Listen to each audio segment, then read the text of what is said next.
আপনারা ইসরাফিল আলাইহিস সালামের একজন ফেরেশতা, ওনার নাম শুনেছেন না? হ্যাঁ, one of the major angels, major একজন ফেরেশতা।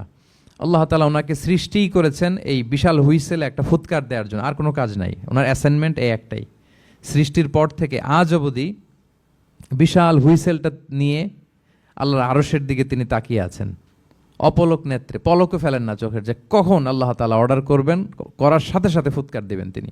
আবার না দেরি হয়ে যায়, আবার না আল্লাহর আদেশ পালনে কোনো গাফলতি হয়ে যায়। সৃষ্টির পর থেকে ওনার একটাই অ্যাসাইনমেন্ট, এই বিশাল সুর ট্রাম্পিট নিয়ে হুইসেল দেওয়ার জন্য আল্লাহর আরশের দিকে তাকিয়ে আছেন।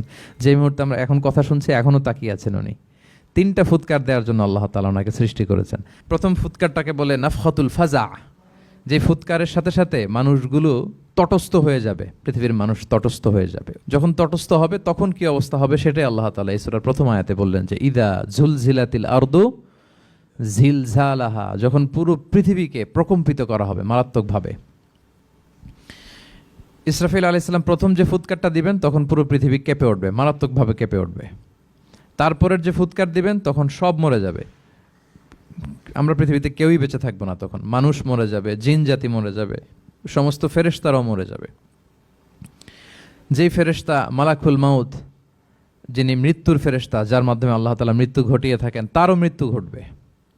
সে আল্লাহ তাআলার কাছে বলবে, আল্লাহ পৃথিবীর সবাই মরেছে, আপনার আদেশ অনুযায়ী মানুষ, জিন, ইবলিস সবাইকে আমি মৃত্যু দিয়েছি, তাদের রূহ কবজ করেছি, এখন কি হবে? আল্লাহ তাআলা বলবেন, এখন তুমি মরবে, মুতিয়া মালাকুল মাউত, এখন তুমি মরো। মালাকুল মাউত তখন মারা যাবে। এত ভয়ঙ্কর একটা চিৎকার দিয়ে মালাকুল মাউত জগৎ থেকে বিদায় নিবে।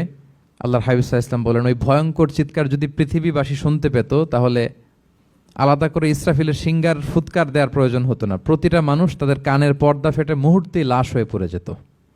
মালাকুল মাউত মরে যাবে, তখন মহাবিশ্বে আর কেউ থাকবে না একটা সত্তা ছাড়া। তিনি কে? আল্লাহ সুবহানাহু ওয়া তাআলা। সূরাত আর-রহমানে আল্লাহ তাআলা চমৎকারভাবে বলেছেন, কুল্লু মান আলাইহা ফান ওয়া ইয়াবকা ওয়াজহু রাব্বিকা যুল জালালি ওয়াল ইকরাম। পৃথিবীতে যা আছে সব নিঃশেষ হয়ে যাবে, একমাত্র তিনি ছাড়া। তিনি হচ্ছেন অব্যয়, অক্ষয়, অবিনশ্বর, চিরঞ্জীব, শাশ্বত।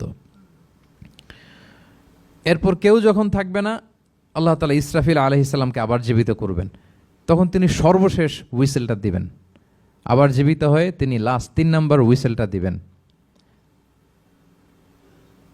লাস্ট হুইসেলটা যখন দেয়া হবে তখন জমিন থেকে সব মৃত লাশগুলো আবার জীবিত হয়ে দাঁড়াতে শুরু করবে। মিনহা খালাকনাকুম ওয়া ফিহা নুঈদুকুম ওয়া মিনহা নুখরিজুকুম তারাতান উখরা, মাটি থেকে বানিয়েছি, মাটির কবরে তোমাদের পাঠিয়েছি, আবার মাটি থেকে তোমাদেরকে উত্থিত করা, আবার সবাই উঠবে। এই 3টা হুইসেল দেওয়ার জন্য